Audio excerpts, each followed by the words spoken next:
So hello everyone, welcome back to another video. তো recent টাইমে শাহরুখ খানের পাঠান, ডাঙ্কি এবং জওয়ান তিনখানা ছবি ব্যাক টু ব্যাক হিট দেওয়ার পর তার ফাইনালি একটা ছবি অ্যানাউন্সমেন্ট হয়েছে যেটা সুহানা খানের সাথে আসতে চলেছে, এবং ছবিটার নাম হচ্ছে কিং বলে।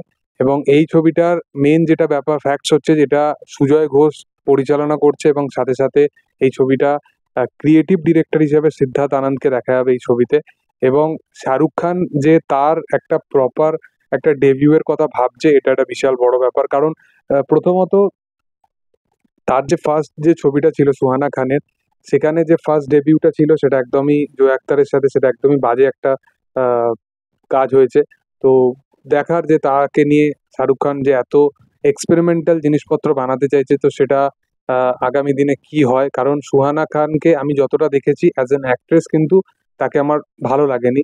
তো দেখার যে সেটা কিরকম হয়। এবং Shahrukh Khan as a king, কথাটা কেন এই কনসেপ্ট নিয়ে কথা বলছি, বিশেষত আজকে একটা ছবি ভাইরাল হচ্ছে শাহরুখ খানের, যেখানে মানে তার যে এখন রিসেন্ট টাইমের লুকটা আছে তার মধ্যেও কিছু এক্সপেরিমেন্টাল জিনিসপত্র করা হয়েছে, তাকে একটু এজেড লাগছে। এবং শাহরুখ খানের এই ছবিটাতে বিশেষত ক্যামিও নেই এটাই শোনা যাচ্ছে, এবং এই ছবিটাতে সে পুরো রোলটাই করবে। কিন্তু আমার মনে হয় এটা ক্যামিও থাকতেই পারে, কারণ তারা অনেক সময় একটা ফ্যানেদেরকে এঙ্গেজ করার জন্য এই কথাবার্তাগুলো বলে থাকে, যেটা অন্তিমের ক্ষেত্রে সালমান খান বলেছিল। কিন্তু ওভারঅল অন্তিম ছবিটা ভালো ছিল, কিন্তু ছবিটা চলেনি। কিন্তু দেখার যে শাহরুখ খান এরকম ক্যামিও করবে আর সেই ছবিটা সেই বিজনেসটা আনতে পারে কিনা, যেটা পাঠানের ক্ষেত্রে এনেছিল। তো সেই রকম কাইন্ড অফ বিজনেস যদি মানে আনতে চায়, তো তার কারণে শাহরুখ খানের ক্যারেক্টারটাকে সেইভাবে পোর্ট্রে করা হবে। কারণ শাহরুখ খান লাস্ট তিনটে ছবি যেভাবে দিয়েছে তার অডিয়েন্সকে বা তার ফ্যানেদেরকে, তো তাদের এক্সপেকটেশন লেভেলটা অনেক বেড়ে গেছে। এবং 2024-এ তো রিসেন্ট টাইমে শাহরুখ খানের কোনো ছবি আসছে না, 2025-এই আসবে কিং।